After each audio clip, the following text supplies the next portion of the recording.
it's Tracy. Welcome back to Love Your Shelf. Today I'm going to talk to you about my least favorite 10 books that I read this year, as well as the worst rated books on Goodreads that I read this year.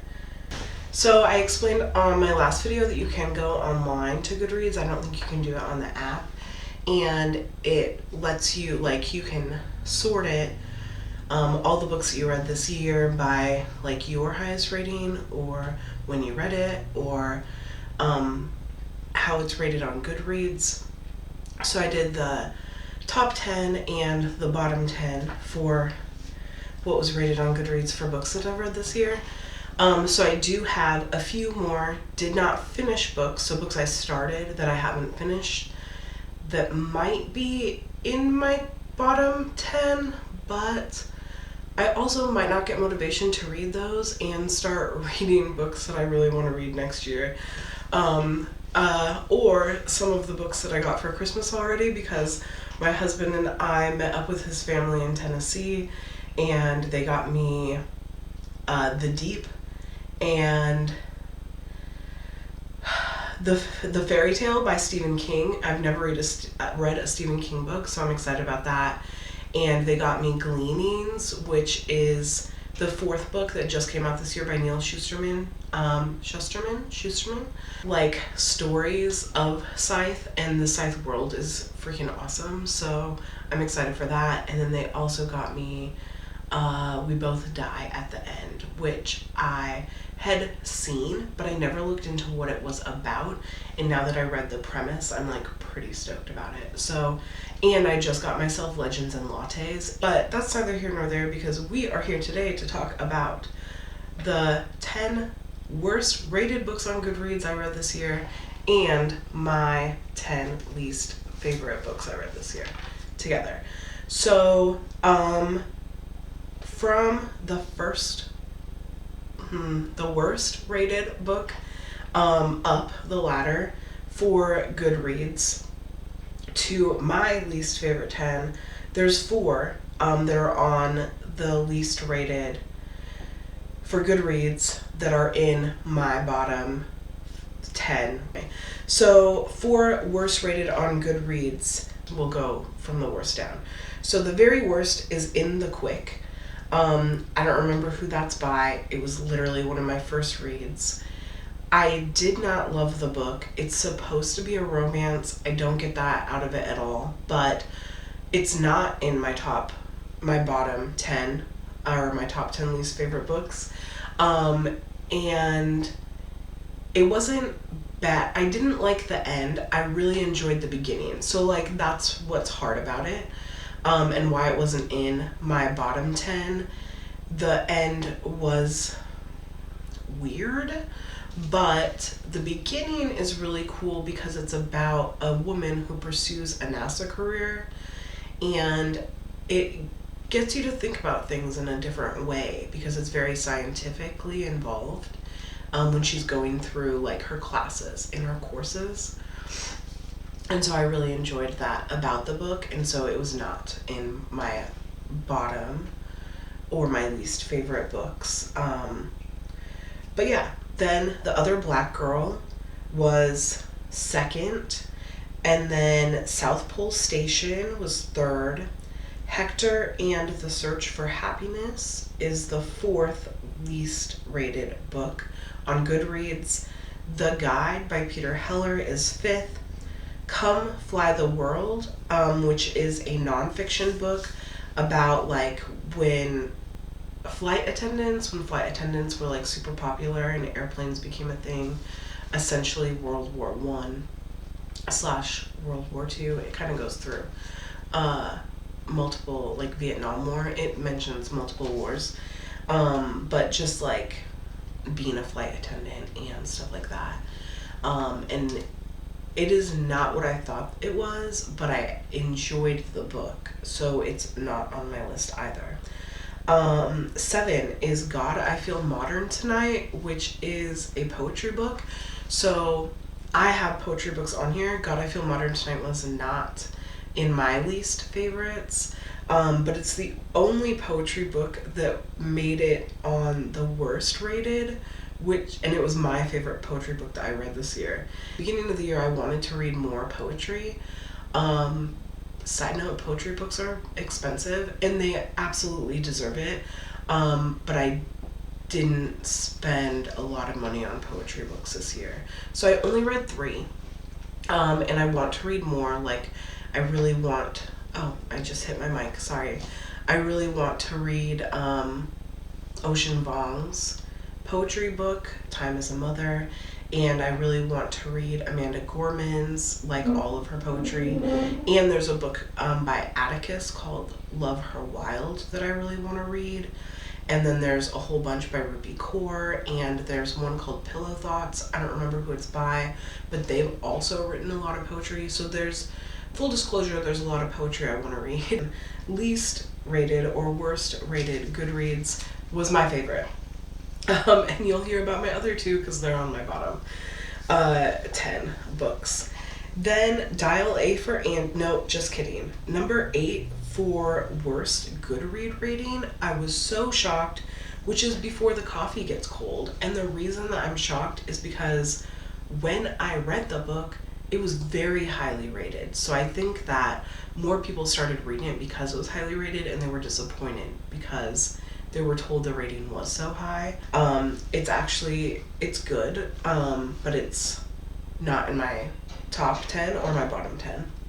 And then Dial A for Aunties, which is in my bottom 10, so we'll talk about it when we get there because it's coming up.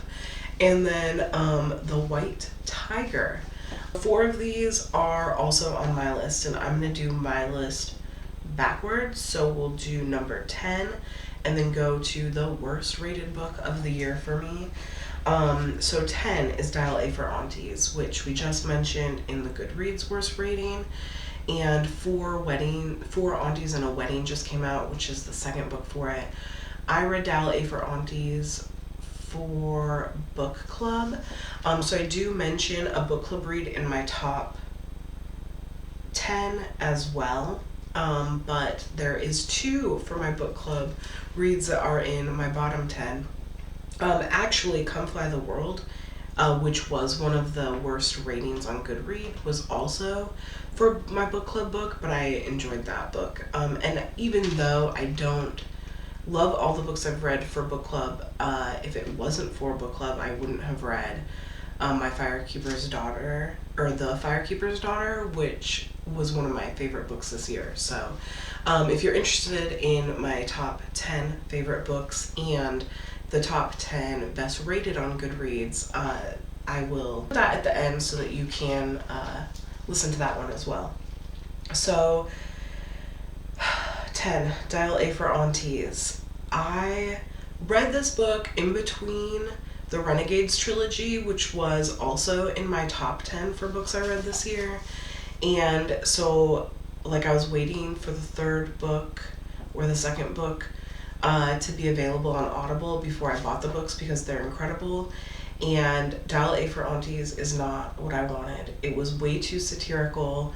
It reminded me of Weekend at Bernie's. Actually, if you like Weekend at Bernie's, read this book, you might like it. But it wasn't what I was about. Like, Weekend at Bernie's is a fun movie, but it isn't anything like what I want to read.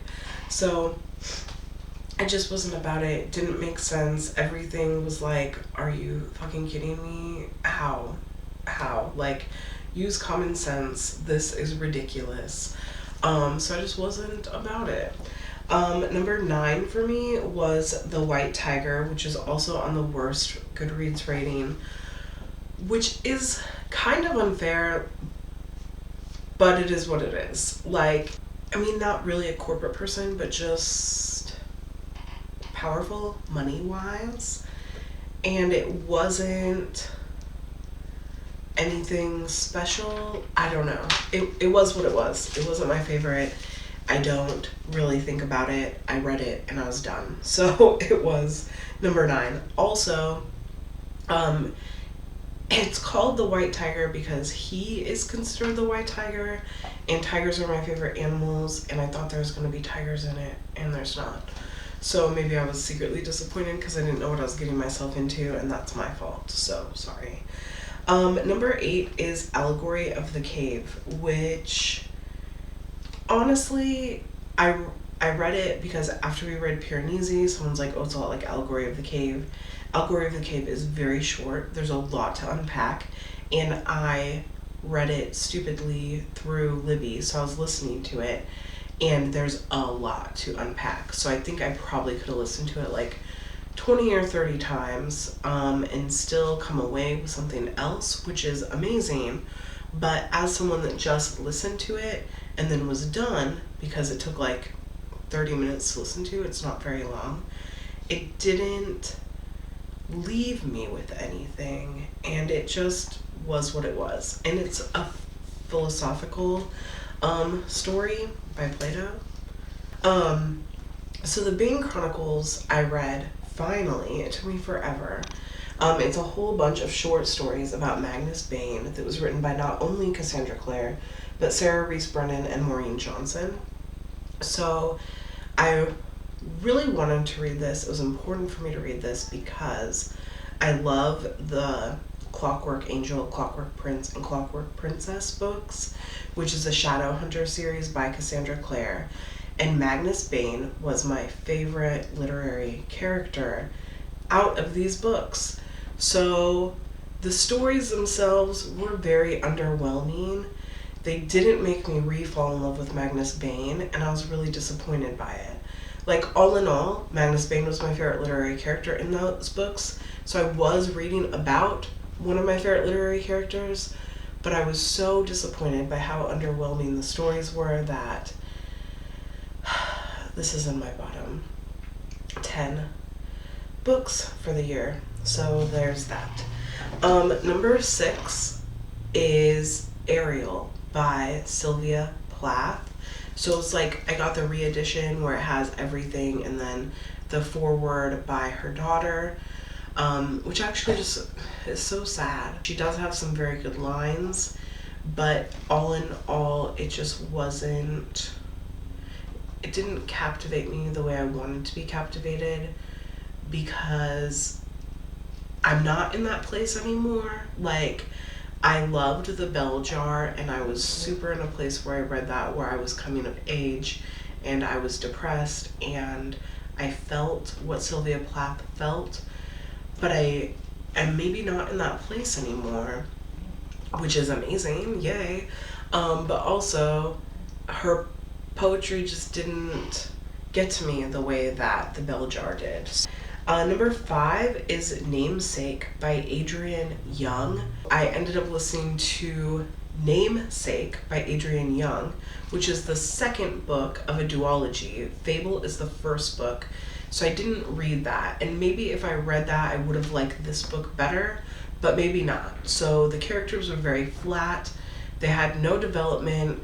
I read 50% of the book before I switched to a different book on my road trip, so I could have still finished reading it. And then I just finished it for my Did Not Finish December, and it is nothing. Nothing's going on, like, this whole time. I mean, there is a story, I guess, but it's not an exciting story to me. And I didn't like the characters. Like, I love the cover, like, judge a book by its cover. I guess if you do that, it's a beautiful, beautiful book, but the book itself didn't give me anything. 4 is Walden by Henry David Thoreau.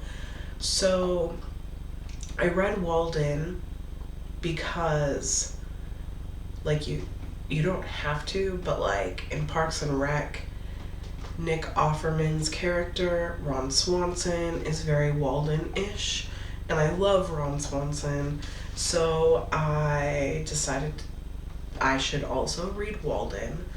And it is for a simpler time, and if life was that easy, awesome, and maybe life should be that easy, but it's not. And so I felt like a lot of the things were very outdated. And do I 100% believe that you should go out in nature and it is beautiful and you should love that? Yes.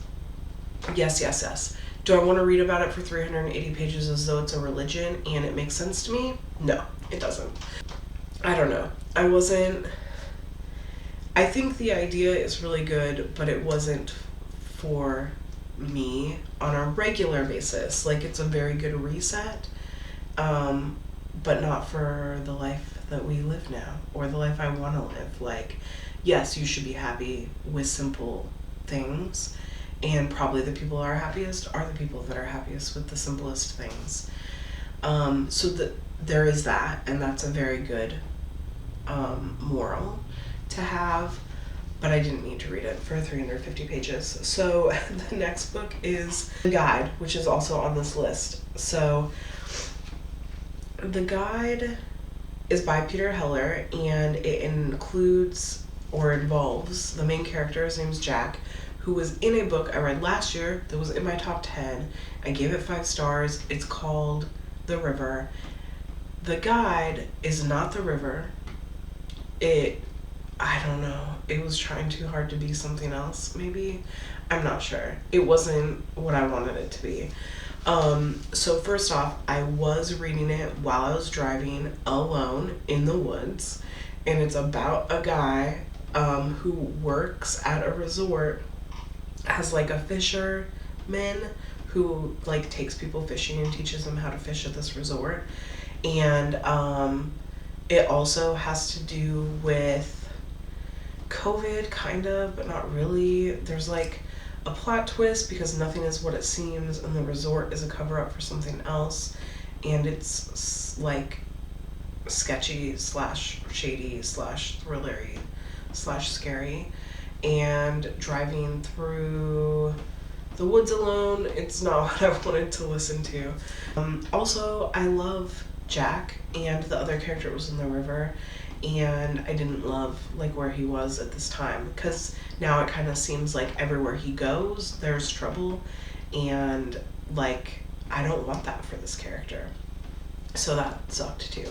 Okay, anyway, the second book is a poetry, so number 2 for least favorite books, so like it's my second from my least favorite book of the year, which I was actually kind of surprised because I don't dislike this book, but it's on here, so maybe it needs to be, I don't know. It's hard because it's also a poetry book.